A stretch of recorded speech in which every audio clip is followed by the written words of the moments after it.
Hi friends, இன்றைக்கி morning routine நான் என்னென்னலாம் பண்ணேன்றது தான் இந்த வீடியோவில் போட்டிருக்கேன். ஸோ உங்களுக்கு பிடிச்சா இந்த வீடியோ ஃபுல்லாக பாருங்கள். வாங்க பார்க்கலாம். நான் காலைல எழுந்திரிச்சோன்னே ஒரு சிம்பிளாக ஒரு ப்ரே பண்ணி அந்த டே ஃபுல்லாக நமக்கு லைஃப்பை ஹாப்பியாக இருக்கணும், அந்த டே ஃபுல்லாக எந்த ஒரு பிரச்சனையும் இல்லாமல் இருக்கணும்னு நான் ப்ரே பண்ணிப்பேன். அடுத்தது ஃப்ரிட்ஜை ஓப்பன் பண்ணி டீ போடுறதுக்கு நான் பால் எடுத்துப்பேன். அப்புறம் எங்கள் ஹஸ்பண்ட் இன்றைக்கி நெல்லிக்காய் ஜூஸ் வேணும்னு கேட்டாங்க, வயிறு சரியில்லைன்னு.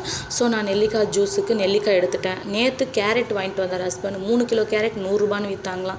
நல்லா ஃப்ரெஷ்ஷாகவும் நல்லா சூப்பராகவும் இருந்துச்சு. அதையும் ஒரு பக்கம் குண்டால கொட்டியாச்சு, நெல்லிக்காவையும் கொட்டி வச்சாச்சு. ஸோ நம்ம டெய்லியும் ஒரு சிலவங்க டீ குடிக்கிறவங்க டீ குடிங்க. நெல்லிக்காய் குடிக்கிறதுனால நமக்கு நிறைய நன்மைகள் இருக்குது. நான் நிறைய வீடியோவில் சொல்லியிருக்கேன். ஸோ வைட்டமின் சி இருக்குது. அதுக்கப்புறம் பார்த்திங்கன்னா ஏர் ஃபாலை கண்ட்ரோல் பண்ணுது.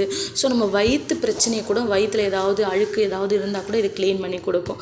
ஸோ கண்டிப்பாக ஜூஸ் அடித்து குடிங்க. நெல்லிக்காயும் வாஷ் பண்ணியாச்சு. ஒரு பக்கம் டீ எனக்கு ஏலக்காய் டீ ரெடி பண்ணியாச்சு. நமக்கு என்ன, டீயில் இந்த ஏலக்காய் போட்டு குடிக்கும்போது எனக்கு ரொம்ப பிடிக்கும். ஒரு பக்கம் நெல்லிக்காய் வாஷ் பண்ணி இன்றைக்கி ஜூஸ் போடுறதுக்கு 4 நெல்லிக்காவை எடுத்துட்டேன். ஒரு துண்டு இஞ்சி எடுத்தாச்சு, கொஞ்சம் கருவேப்பிலையும் எடுத்துட்டேங்க.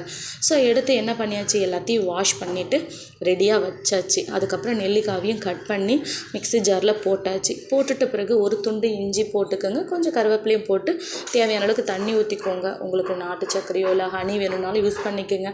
நான் உப்பு போட்டு கொடுப்பேன், நல்லாயிருக்கும் அது குடிக்கிறதுக்கும். அடுத்தது ஜூஸ் ஒரு பக்கம் ரெடி ஆகிடுச்சிங்க. அதுக்கப்புறம் மார்னிங் பிரேக்ஃபாஸ்ட்டுக்கு என்ன செய்யலாம் அப்படின்ட்டு மைண்டில் நினச்சிட்டே இருக்கேன். வீட்டில் இருக்கவங்க டெய்லி இட்லி தோசை ரெடி பண்ணுறேன்.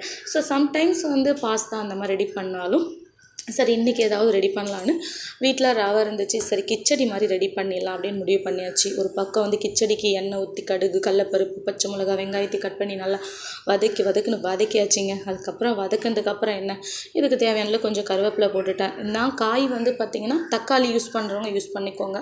காய் பார்த்திங்கன்னா இது கேரட்டும் பீன்ஸும் தான் யூஸ் பண்ணியிருக்கேன். ஸோ உங்களுக்கு தேவைன்னா பட்டாணி கூட யூஸ் பண்ணிக்கோங்க. தேவையான அளவுக்கு உப்பு போட்டாச்சு. அதுக்கப்புறம் என்ன, கேரட்டையும் பீன்ஸையும் போட்டாச்சு.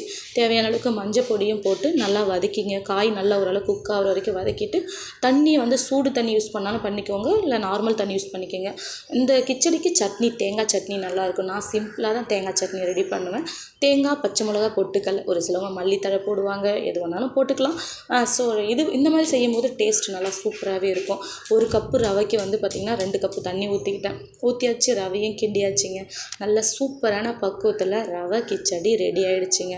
ஸோ கண்டிப்பாக இந்த மாதிரி ரெடி பண்ணி குழந்தைங்களுக்கு கொடுங்க. ஸோ நாளைக்கு மார்னிங் என்னோடய டே ரொட்டீன் என்னன்றதை பார்க்கலாம்.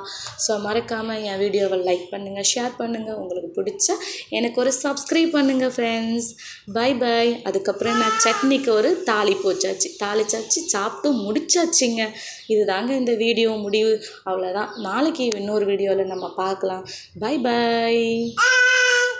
பாய் பாய் சொல்லுங்கள். பாய்.